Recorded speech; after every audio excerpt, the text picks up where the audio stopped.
அனைத்து நண்பர்களுக்கும் பிறைசூடன் சார்பாக அன்பான வணக்கங்கள். இந்த வீடியோ பிடித்திருந்தால் லைக் பண்ணுங்கள், ஷேர் பண்ணுங்கள், கமெண்ட் பண்ணுங்கள், மறக்காமல் சப்ஸ்கிரைப் பண்ணுங்கள். வாங்க வீடியோ பார்ப்போம். செப்டம்பர் மாத ராசி பலன்கள் 2024ஆம் ஆண்டு எப்படி இருக்க போகிறது என்று நாம் பார்க்க போகிறோம். செப்டம்பர் மாதத்தில் புதன் பகவான் 4ஆம் தேதி சிம்ம ராசியிலும் 23ஆம் தேதி கன்னி ராசியிலும் பயிற்சியாக உள்ளார். அதே போல சூரிய பகவான் கன்னி ராசியிலும் சுக்கிர பகவான் துலா ராசியிலும் ஆட்சி அதிபதி ஆக அமர உள்ளார். இப்படி 3 கிரகங்களின் முக்கிய நிகழ்வுகள் நடக்க இருக்குது. இதனால் ஏற்படும் கிரக சேர்க்கை அமைப்பானது சில ராசியை சேர்ந்தவங்களுக்கு நிதி நெருக்கடி தரக்கூடும். இந்த மாதத்தில் எந்தெந்த ராசிகள் கவனமாக இருக்க வேண்டும் என நாம் பார்க்க போகிறோம். செப்டம்பர் மாத ராசி பலன்கள் 2024ஆம் ஆண்டு கடகராசியை பற்றி தான் நாம் பார்க்க போகிறோம். இரத்த சம்பந்த உறவுகளுக்கு முக்கியத்துவம் கொடுக்கும் கடகராசி அன்பர்களே, நீங்கள் மனசாட்சிக்கு விரோதமான காரியங்களில் ஈடுபட மாட்டீங்க. இந்த மாதம் வாக்கு ஸ்தானத்தில் சூரியன் இருக்க, சனி அந்த ஸ்தானத்தை பார்க்கறதுனால பேச்சை கட்டுப்படுத்தி கொள்வது நல்லது. எதை பேசினாலும் வார்த்தைகளில் நிதானத்தை கடைபிடிக்கிறது நல்லது. இராஜாங்க ரீதியான காரியங்கள் கை கொடுக்கும். வழக்குகளில் சாதகமான போக்கு காணப்படும். பொருள் சேர்க்கை உண்டாகும். சிற்றின்ப செலவுகள் அதிகரிக்கும். நண்பர்களுக்குள் உதவிகள் செய்வீங்க. பணவரத்து திருப்தி தரும். வீண் பழி ஏற்படலாம். அடுத்தது தொழில் வியாபாரம் மெத்தனமாக இருக்கும். பழைய பாக்கிகள் வசூலாவது ஆறுதலை தரும். வியாபாரம் தொடர்பான காரியங்களில் கூடுதல் கவனம் தேவை. உத்தியோகத்தில் இருக்கிறவங்க வீண் அலைச்சலை சந்திக்க வேண்டியது இருக்கும். அலுவலகத்தில் யாரை பற்றியும் புறங்கூறாமல் இருக்கிறது நல்லது.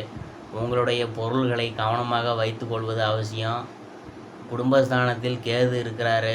குடும்பத்தில் இருக்கிறவங்கள்ட்ட அனுசரித்து போவது நல்லது. கணவன் மனைவிக்கிடையே மனம் விட்டு பேசி எடுக்கும் முடிவுகள் நன்மை தரும். பிள்ளைகளை தட்டி கொடுத்து எதையும் செய்ய சொல்வது நல்லது. உங்களது கருத்துகளுக்கு மதிப்பில்லாமல் போகலாம். பெண்களுக்கு பணவரத்து திருப்தி தரும். வீண் பேச்சை குறைப்பது நல்லது. கலைத்துறையினருக்கு வீண் விவகாரங்களில் தலையிடாமல் ஒதுங்கி சென்று விடுவது நல்லது. மற்றவங்களுக்கு உதவும் போது கவனமாக இருக்கணும். மனதில் மகிழ்ச்சி உண்டாகும்படியான நிகழ்ச்சிகள்லாம் நடக்கும். அரசியல் துறையினருக்கு கடின உழைப்புக்கு பின்னர் முன்னேற்றம் அடைவாங்க. எதிர்பார்த்த ஒப்பந்தங்கள் சேரும். மேலிடத்தை திருப்தி செய்ய கூடுதலாக உழைக்க வேண்டியது இருக்கும். தொண்டர்களின் பாராட்டை பெறுவீங்க.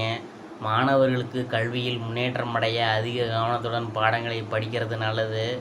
புனர்பூசம் 4ஆம் பாதம், அதை பற்றி பார்க்கும் பொழுது குழந்தைகளால் நன்மைகள் பெறுவீங்க. வாழ்க்கை துணை வழி உறவினர்களின் உதவியெல்லாம் கிடைக்கும். பொன்பொருள் சேரும். மனதில் அமைதி குறையும். எல்லா விதத்திலும் பரபரப்பு தொற்றிக்கொள்ளும். பங்கு மார்க்கெட்டு நல்ல லாபத்தை தரும். அரசியல்வாதிகளுக்கு பெண்கள் உதவியால் உயர் பதவி கிடைக்கும். பிள்ளைகளால் அனுகூலமும் லாபமும் உண்டு. அடுத்தது பூசத்தை பற்றி நாம் பார்க்கும் பொழுது அனைத்து விதங்களிலும் உங்களுக்கு நன்மையெல்லாம் கிடைக்கும். அந்த கிரகம் உங்களுக்கு செயல்படுது. சுபகாரியங்களுக்கான வாய்ப்புகள் தேடி வரும். கொடுக்கல் வாங்கலில் நல்ல முன்னேற்றம் ஏற்படும். கண் சம்பந்தப்பட்ட உபாதைகள் வரலாம், கவனமாக இருக்கணும். தொழில் வளம் பெருகும். குடும்ப பிரச்சனைகளும் முடிவுக்கு வரும். வெளிவட்டார பழக்கங்கள் நன்மையை தரும். அடுத்தது ஆயில்யத்தை பற்றி நாம் பார்க்க போகிறோம். நல்ல செய்திகள் உங்களை தேடி வரும். உடன்பிறப்புகள் அனைவரும் சந்தோஷமாக இருப்பாங்க. அவங்களுக்காக சில தியாகங்களையும் செய்வீங்க. வீடு நிலப்புலங்கள் உங்களை வந்தடையும். அதில் உள்ள பிரச்சனைகளும் தீரும். குழந்தைகளின் கல்வி நடத்தை மிகவும் நல்லாயிருக்கும். பொன்பொருள் ஆபரண சேர்க்கை உண்டு. வியாபாரிகள் வெளிநாட்டு பயணம் போவாங்க. பரிகாரம் என்னன்னு பார்க்கும்பொழுது திங்கள் தோறும் சிவனையும் அம்பாளையும் வணங்குங்க. அதிர்ஷ்டமான கிழமைகள் வளர்ப்பிறை திங்கள் புதன் வெள்ளி, தேய்பிறை திங்கள் புதன் வியாழன். சந்திராசிரம தினங்கள் 16, 17. அதிர்ஷ்டமான தினங்கள் 9, 10, 11.